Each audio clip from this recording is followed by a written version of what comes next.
Halo teman-teman, di sini kami akan menjelaskan materi tentang rasio solvabilitas. Apa sih rasio solvabilitas itu? Rasio solvabilitas yaitu kapasitas perusahaan guna menciptakan laba atau keuntungan pada periode tertentu. Rasio solvabilitas dimanfaatkan guna menilai seberapa jauh aktiva perusahaan dibiayai dengan memakai utang, atau besarnya beban utang yang diberatkan pada perusahaan jika dikomparasikan dengan aktivanya. Pengukuran rasio solvabilitas dijalankan melalui dua pendekatan, antara lain: 1. Melalui pendekatan berbagai untung rugi. 2. Melakukan pengukuran atas rasio-rasio neraca serta seberapa besar pinjaman dipergunakan buat permodalan. Tujuan perusahaan dalam memakai rasio solvabilitas antara lain: 1. Mengukur berapa kali modal sendiri yang dimiliki oleh perusahaan. 2. Mengukur banyaknya dana pinjaman yang dalam waktu dekat harus dilunasi. 3. Melakukan pengukuran komponen atas tiap-tiap rupiah modal sendiri yang digunakan sebagai jaminan utang jangka panjang. Keempat, mengukur dampak utang terhadap pengelolaan aktiva. 5. Mengukur sejauh mana aktiva perusahaan dibiayai oleh utang. 6. Melakukan pengukuran keseimbangan antara nilai aktiva, terlebih perihal aktiva tetap, dengan modal. Macam-macam rasio solvabilitas. Yang pertama, debt to equity ratio atau disebut dengan DER. DER adalah rasio utang terhadap modal menggambarkan kemampuan perusahaan dalam menjalankan operasional menggunakan modal ekuitas. Semakin besar proporsi modal yang dimanfaatkan dalam kegiatan operasional, semakin kecil kemungkinan perusahaan meminjam, sehingga kewajiban untuk membayar bunga dapat diminimalkan.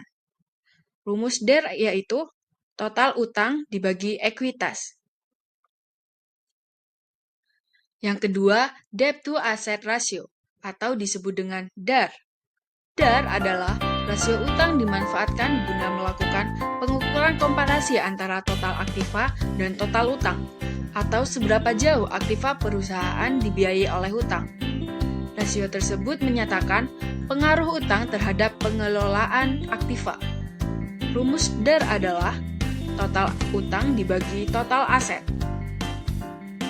Yang ketiga, time interest earned.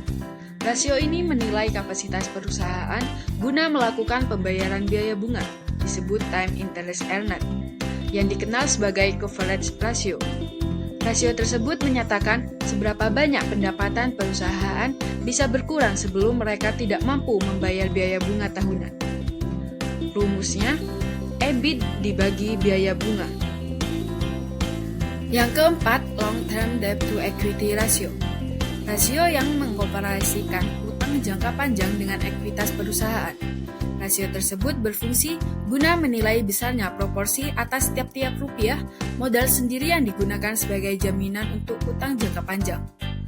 Rumusnya yaitu LTD ditambah ER sama dengan long-term debt dibagi equity.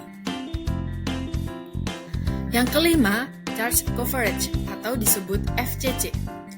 Rasio ini mempunyai kemiripan dengan time interest earned ratio, tetapi khusus diterapkan saat perusahaan menyewa aset melalui kontrak sewa atau memiliki utang jangka panjang.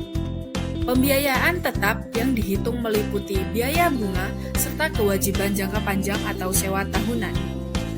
Rumusnya, fixed charge coverage sama dengan EBIT ditambah biaya bunga ditambah kewajiban sewa dibagi dengan biaya bunga ditambah kewajiban sewa. Contoh soal.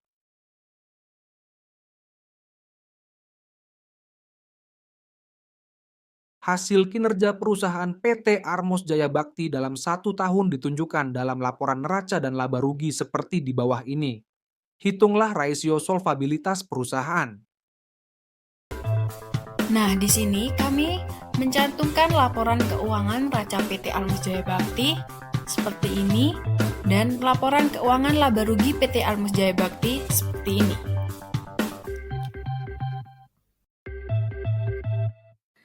Selanjutnya, kita akan menghitung debt to asset ratio. Diketahui total utang yang pertama yaitu total utang jangka panjang sebesar 2.300.000. Total utang yang kedua, total utang lancar sebesar 1.500.000. Dan total utang yang terakhir sebesar 3.800.000. Lalu, untuk total aktivanya sebesar 8.800.000. Sehingga kita masukkan rumus debt to asset ratio dengan rumus total utang dibagi total aktiva, maka dari itu jadi DAR sebesar 0,43 ini berarti sekitar 43% dari total aset perusahaan dibiayai oleh utang. Rasio di bawah 50% menunjukkan bahwa perusahaan memiliki lebih banyak aset yang dibiayai oleh ekuitas daripada utang. Hal ini menunjukkan bahwa PT Armos Jaya Bakti berada dalam posisi yang relatif baik dalam hal solvabilitas jangka panjang.